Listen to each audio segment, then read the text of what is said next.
Welcome to Innovation in Government. I'm your host, Jason Miller. My guest today is Dennis Riley, the Vice President of Public Sector at Gigamon. Dennis, welcome to the discussion. Thanks, Jason. Let me just set a little context for our conversation today. There's nothing like a little emergency to shock the system. The coronavirus pandemic helped remind agencies of two things. First, how much progress they can make in a short amount of time when there is this urgency. And second, maybe more importantly, the pandemic reinforced why IT modernization is so important. We saw agencies which invested in cloud and other modern technology tools and infrastructure were in better shape than those who didn't. Take the Small Business Administration as just one example. SBA created a new loan processing application in the cloud for the Paycheck Protection Program and the Economic Injury Disaster Loan programs in just 5 days. Or look at the National Science Foundation, which quickly implemented and trained employees to use a secure video teleconferencing system. Or the Veterans Affairs Department. Despite their size and obvious challenges, they've dramatically expanded telehealth services during the pandemic. VA conducted about 2,500 telehealth video sessions daily at the beginning of March. Today, VA is conducting nearly 25,000 sessions, a 1,000% increase. None of this was possible without investments in technology infrastructure and obviously cybersecurity tools. While the pandemic showed what was possible, agencies are far from modernized. There's still too many legacy systems that put services to citizens at risk. So how can agencies continue to make progress, especially during the coronavirus pandemic? Well, that's where my guest comes in. Dennis, let's just start with that IT modernization. There's a lot of trends going on. I think you and I could probably talk all day about IT modernization, but start off with just a few of the high-level trends that you're seeing. Right. So, IT modernization is really designed to drive digital transformation. And for a frame of reference, we can look to the private sector. That's where digital transformation really started. And it was a survival issue for companies out in the economy.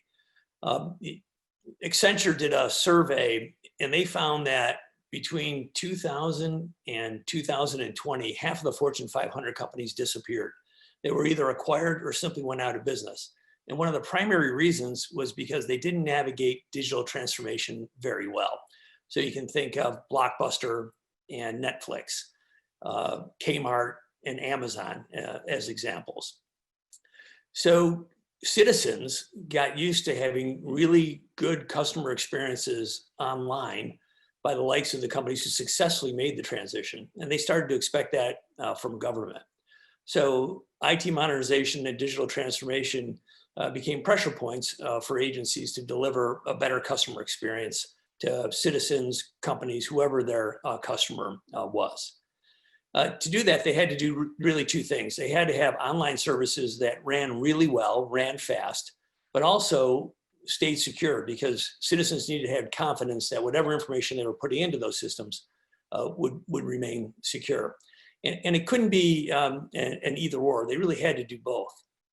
And you might think that, what does digital transformation and government have to do with survival like it does in the private sector? Well, there's a couple interesting examples.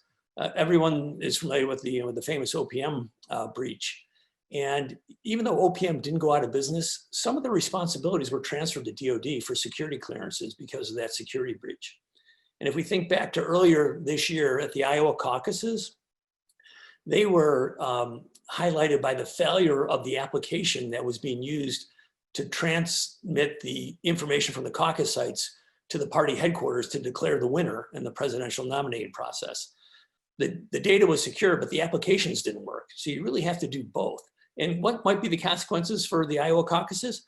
Quickly, there were calls for it to never be the first primary event in the presidential election season again. So they, in a sense, are going to lose status potentially and maybe, in a way, go out of business. So for agency heads, CIOs, and CISOs to have applications that run fast and stay secure, they really need to know what's going on their network. And that's gotten way more complex too. It used to be we had 2-tier architectures and 3-tier architectures. Well, now you might have a 15-tier architecture with microservices and all kinds of handheld devices. We know the volumes going across the networks are exploding. And again, user expectations are very high. So it's become way more complex. So if you have a performance bottleneck, you need to know what's going on in your network so you can detect it and correct it quickly. And obviously the data needs to stay secure or people will lose confidence in that application and just not use it. So what we're hearing from our customers and where we play a role at Gigamon is we have a next generation network packet broker that allows for visibility with all the data that's in transit, all the data that's moving across the network, whether it's on premise, whether it's in the virtual environment, or now increasingly, whether it's out in the cloud, so that CIOs, CISOs, and agency heads can quickly determine where there might be issues and correct them and keep that data secure. All right, there's a lot to unpack there. Let me back up for one thing, because I really liked your idea here of has to run well, run fast, and have confidence. Do we see too many times it either runs well and you have confidence but not so fast, or the two of the three legs of the stool analogy comes in, or are you seeing only one leg? Yeah, well, that's the thing. It's not an either or situation. And you pointed to VA, which I think's a great example. They had, invested in their infrastructure, including Gigamon, over the years. So when, COVID hit and they had an unexpected event, they had the robustness in their network and the security in their network to do the telemedicine. Obviously, very sensitive information. There was a big uptick in mental health telemedicine sessions as well. And that's critical. Many reports about how the stressors that came along with COVID-19, the economic crisis and the social isolation caused a lot more mental health issues across the population, and veterans, have had some challenges there. So it was great to see that the VA systems held up under that strain. They could have confidential telemedicine sessions and do it with a high performance level so that they could service their patients. You bring up the coronavirus pandemic as a significant disruption. At the same time, it's also provided that sense of urgency. So there was almost a double-edged sword.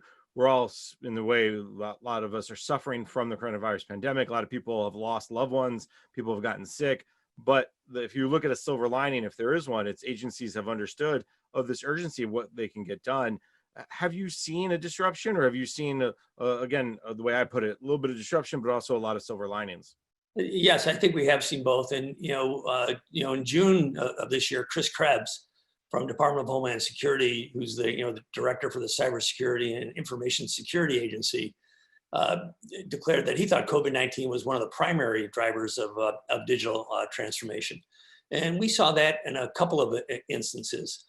Initially, there was a DoD customer of ours who very quickly went to work from home for their employees. And they found that their virtual private network just wasn't, up to the challenge. They were used to having people work from home, about 1 day a week, so 20% of the workforce. And they quickly went over 90% working from home, almost overnight. So they beefed up their network segments, but they quickly realized that they needed to be able to monitor those network segments for both performance and security. So they did an emergency acquisition of Gigamon to make sure that they could have their workers be at home and continue their vital operations. So it really became a continuity of operations issue for the agency, not really just a technology challenge. Another example that I would cite is with the IRS. They received some additional funding from Congress through the CARES Act as a result of the COVID-19 situation. And they use that to strengthen their network from both a performance and a security standpoint. So they use some of that COVID-19 money to acquire several technologies, including Gigamon. So both the network operations teams and the security operations teams were in a better position to do their jobs. And that probably wouldn't have happened as rapidly if it hadn't been for COVID-19. Those are both really great examples, both DoD and IRS, big agencies that have a lot of legacy technology, but they were able to turn because of, one, the work they've done previously, but also understanding the urgency of the issue. And as you said, it becomes a continuity of operations. What are, from your perspective, as you've been talking to agencies, they're in better shape today than they were, 3 months ago, 2 months ago. But is there still a ways to go? Where do they see? How do they take the momentum, I guess, and continue to move forward? Yes, and that's one of the things that Suzette Ken talked about is continuous improvement with IT infrastructure, digital transformation, and customer experience for the citizens. So we have seen some agencies who couldn't do everything that they wanted to do because there's always limited budgets. So there are still some unfunded deficiencies, but they've gone a long way in beefing up those infrastructures in what was largely an unforeseen event. So yes, there's more work to do, but a lot of good work has been done from the CARES Act and the additional funding that the Congress appropriated for the agencies. And part of the reason they were able to beef up their infrastructure is take advantage of it. And obviously, not every agency was perfect, but because so many moved to the cloud, I think the most recent numbers I've seen, or just on cloud email alone, it was something like 78, 79% of all agencies are in the cloud. Walk me through how this move to the cloud, this understanding of your applications, that is really impacting both performance and security. Yeah, so every agency is in a little bit of a different point on their migration from totally on-premise to perhaps someday being totally in the cloud. I think one of the real success stories, and it's still unfolding, is the Census Bureau. The Census 2020 project is underway. The census is being taken right now. And that's a great digital transformation story as well. Many of us have already participated in the census by going online and filling out the forms.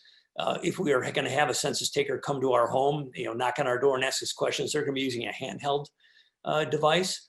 So this year's census is taking advantage of technology more than any other. And the census, because it only happens every 10 years, is really well suited for the cloud. If you think about it, they spend a few years getting ready for the census, then they conduct the census, do data analysis, ramp back down, send that data over to the Commerce Department, and then start to prepare for the next census cycle. So there's a surge in computing needs right about now when the census is being taken. So it's really nicely suited for the cloud. So Census 2020 has taken full advantage of that. And I'm happy to say that Gigamon's involved. It happens to be an AWS cloud to give the security teams and the networking teams the visibility into the data that's in the cloud for both performance and security reasons. And it's important to remember that although the cloud service provider is responsible for the integrity and the security of the cloud environment, the agency remains responsible for that data and the applications that are in the cloud. So the citizens' data that's in the cloud is still the responsibility of the Census Bureau. And they take that responsibility very seriously, and we're happy to be helping them do that. Let's take a quick break. When we come back, we can continue our conversation. We can talk about cloud, we can talk about security, maybe even zero trust will come up, who knows. You're listening to the discussion Innovation in Government, sponsored by Carahsoft on Federal News Network.